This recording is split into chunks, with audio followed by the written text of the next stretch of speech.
Hello there mga kabrad. On the way tayo ngayon sa City Hall ng Las Piñas para magbayad ng real property tax ng mga bahay na nasa ating pangangalaga. No mga kabrad. Samahan niyo ako para magkaroon din kayo ng inspirasyon o kaalaman kung paano magbayad ng real property tax taon-taon. Alam niyo ba na pa nagbabayad kayo tuwing November, merong 20% off na bayad sa real property tax. Kaya magbayad kayo tuwing November. Babayaran niyo yung tax yearly in advance. Ay meron kayong 20% off.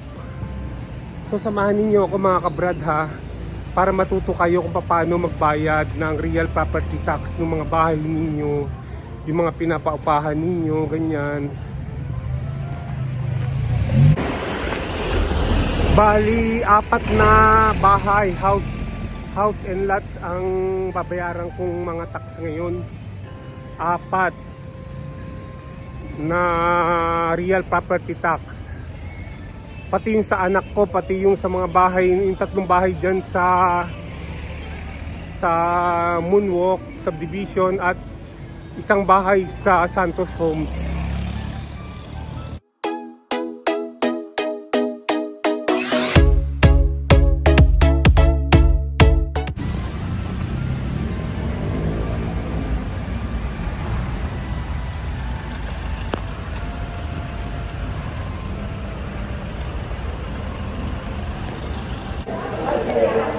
Ayan mga kabrad, nandito na tayo sa Las Piñas City Hall, Real Property Tax Division. Mayroong mga pila rito, no, bago ka makarating din sa dulo. Ayan, no, upuan nga lang, upuan. Pausog-usog lang kami hanggang makarating ka dun sa harapan dun, no. Ayan, no. Ayan, no, ayan tayo, sila, oh.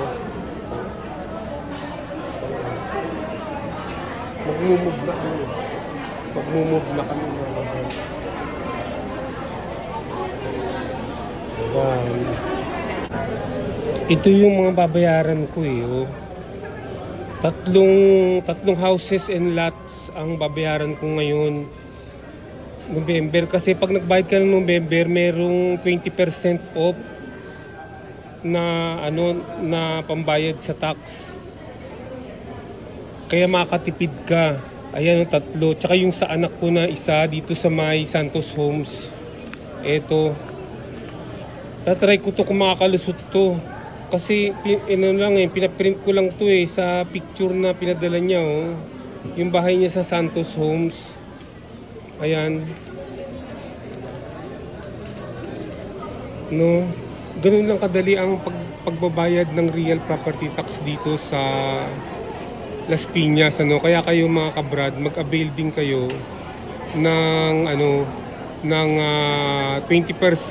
discount from early payment of real property tax for the year 2025. Ganun yun, kasi pag nagbayad kayo ng real property tax nito sa tamang year, yung saktong year sa 2025 na, buo na ang babayaran ninyo mga kabrad. Ayan, gumagalaw na naman yung linya natin. Ito ang babayaran ko sa isang bahay, yung house and lot. Dati ang binayaran ko ay ayan 2,467.04. Probably ganyan din ang babayaran ko ngayon. Sa isang lote lang yan Ang susunod ito 2,000 din, 2,454 sa isa pang lote. Ganyan din yan yung babayaran ko. Tapos ito naman yung doon sa may Villa Pangarap na babayaran ko mga almost 500. Yan. Tapos yung sa anak ko nga mga 1,000 lang, 1,000 ang niya doon sa Santos Home, 1,000 yan Ayan mga kabrad, medyo malapit na tayo sa unahan. Mabilis ngayon eh. Oh, ayan yung linya oh. Kaya kayo mag-avail kayo ng real property tax ng maaga para maka-avail kayo ng 20% discount. No? Malaking bagay din yun. Malaking bagay din. Ayan mga kapatid, nasa harapan na kami ng real property tax. Oh. Ayan. Susunod na kami. Mauna din sa naka-blue. Mauna din sa naka-blue na yun. Ayun, yun. Pumunta na yung naka-blue. Busog na kami. Busog.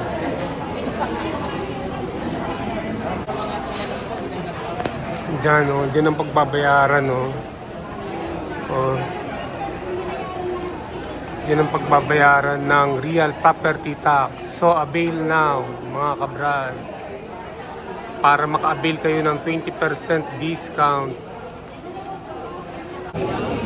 Palagay ko, hindi ko mababayaran tong tax declaration ng anak ko kasi napakalabo. Hindi makita yung mga number eh.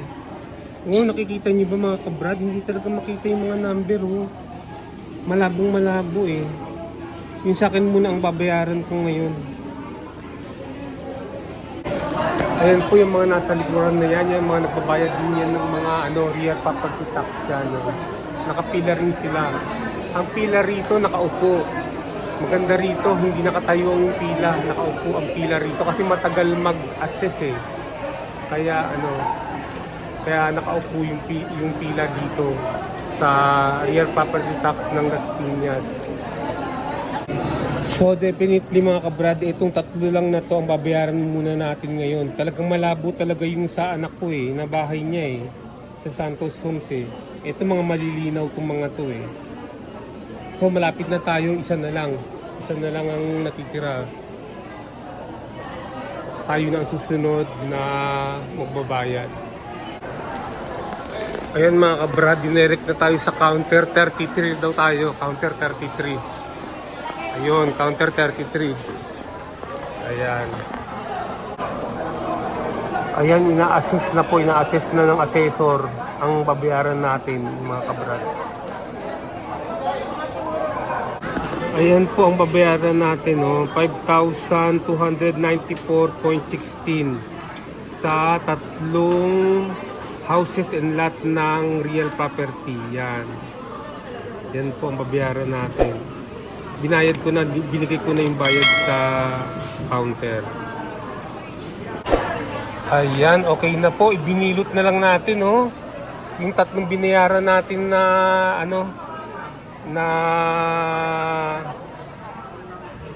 na land real property tax. Ayan, okay na. Bayad na. Ayun mga kabrad, nakapagbayad na tayo ng ating real property tax. So, salamat sa inyong panunood mga kabrad ha. See you on my next video. Bye!